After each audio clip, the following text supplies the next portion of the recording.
Cette règle de la limitation à 2 mandats n'a pas toujours existé dans les grandes nations démocratiques. Aux États-Unis d'Amérique, pendant la crise, Franklin Delano Roosevelt est resté aux affaires de mars 1933 à avril 1945, soit 3 mandats complets et un 4e qu'il avait entamé avant de mourir 3 mois après son investiture. Il est donc resté 12 ans et 1 mois à la Maison-Blanche. Personne n'a dénoncé un viol de la démocratie. Margaret Thatcher a été Premier ministre de Grande-Bretagne pendant 11 ans, sans discontinuer. Plus récemment, en Allemagne, Angela Merkel est restée chancelière de 2005 à 2021, soit 16 ans, sans qu'on lui reproche la longévité de son règne. En Israël, Benjamin Netanyahou est resté plus de 15 ans comme Premier ministre. Vladimir Poutine, malgré un tour de passe-passe qui lui a permis de céder momentanément son fauteuil à Dimitri Medvedev, est revenu et s'organise pour rester aux affaires jusqu'en 2030 au moins.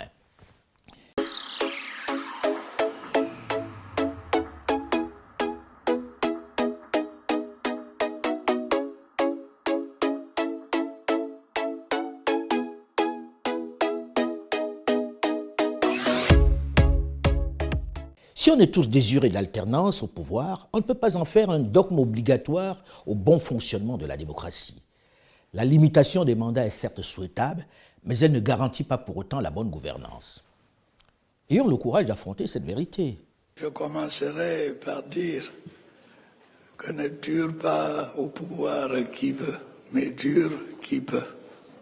Mais il faut le préciser de suite, sans ambiguïté. La longévité au pouvoir n'est pas non plus un gage de succès, non.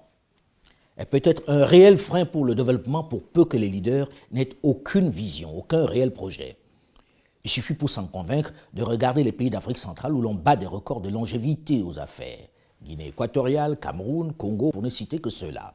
On ne peut pas parler de succès, le développement n'est pas vraiment au rendez-vous, c'est un fait. Ils sont aux affaires depuis plusieurs décennies pourtant. Ils n'ont toujours pas transformé leur environnement. On est loin de Dubaï là, hein? C'est aux jeunes de savoir tirer les avantages et les inconvénients de tous ces systèmes pour construire leur avenir. L'essentiel est de sortir des dogmes. De faire froidement, sans émotion, le tri dans les connaissances livresques et les modèles proposés pour adopter ceux qui conviennent à leur environnement direct. Si certains penseurs des siècles précédents ont mis sur pied des modèles de gouvernance, des idéologies qui régissent leur société jusqu'à ce jour, des concepts de gouvernance qui ont traversé des siècles, il est logique, si nous sommes des êtres humains sans complexe et dotés d'intelligence, de penser, d'inventer un modèle qui serait idoine à notre société. Sans rejeter celui des autres, mais en ne prenant que ce qui est vraiment utile et adapté. Sans mimétisme et avec pragmatisme. Je vois déjà les intellectuels du Nord, comme beaucoup d'autres du Sud, s'offusquer du fait qu'un journaliste puisse faire la critique de la sacro-sainte démocratie. Je les vois déjà allumer le bûcher.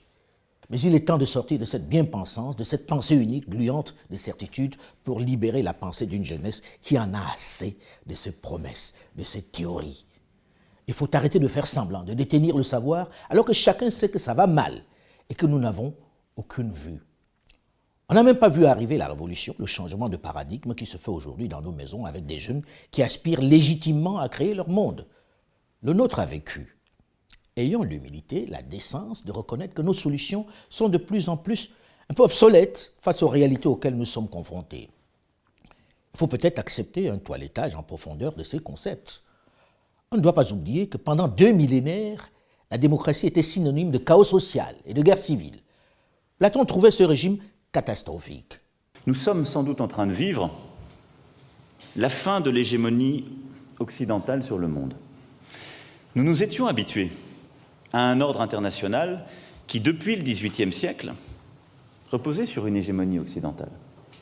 Vraisemblablement française au XVIIIe siècle, par l'inspiration des Lumières, sans doute britannique au XIXe grâce à la révolution industrielle, et raisonnablement américain au XXe, grâce aux 2 grands conflits et à la domination économique et politique de cette puissance. Les choses changent.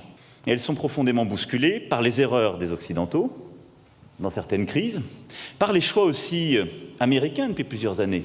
Et puis, c'est aussi l'émergence de nouvelles puissances dont nous avons sans doute longtemps sous-estimé l'impact. La Chine au premier rang, mais également la stratégie russe, menée, il faut bien le dire, depuis quelques années avec plus de succès. L'Inde qui émerge, ces nouvelles économies qui deviennent aussi Des puissances pas seulement économiques mais politiques et qui se pensent, comme certains ont pu l'écrire, comme de véritables États-civilisations et qui viennent non seulement bousculer notre ordre international, qui viennent peser dans l'ordre économique, mais qui viennent aussi repenser l'ordre politique et l'imaginaire politique qui va avec. Tout ça doit nous poser des questions profondes. D'abord, nous faire constater que les habitudes, les dogmes qui étaient les nôtres ne sont plus valables. Nous devons être conscientes que l'Europe n'est plus le principal interlocuteur de l'Afrique. Si nous voulons continuer à avoir cette relation privilégiée avec elle, nous devons changer de méthode. Flexibilité, rapidité, efficacité, voici comment utiliser nos instruments de financement pour soutenir les solutions africaines. Et c'est aussi à l'Afrique de formuler ces demandes, de proposer ces solutions et surtout de choisir les modèles de développement qu'elle veut pour sa population. La brutalité, la prédation, le néocolonialisme, les méthodes utilisées par certains partenaires de l'Afrique ne sont pas les nôtres. C'est clairement dit. À vous jeunes de vous décomplexer et réfléchir à de nouveaux concepts, à de nouveaux modèles adaptés à notre environnement. Il est temps de sortir du mimétisme et de profiter des errements des autres pour prendre votre liberté. Mais surtout, il ne s'agit pas de quitter un maître pour un autre. Il ne s'agit pas de se libérer d'un conquérant pour un autre dominant. Il ne s'agit pas de dire « je vais me vendre aux Chinois, aux Russes ou aux Indiens ». Non. Il s'agit de tracer sa propre voie, sans complexe. Le monde vous appartient et le ciel seul est la limite. Faites de ce siècle celui du réveil de l'Afrique, afin que dans les prochains, on puisse parler de l'ère africain. Vous en êtes capable.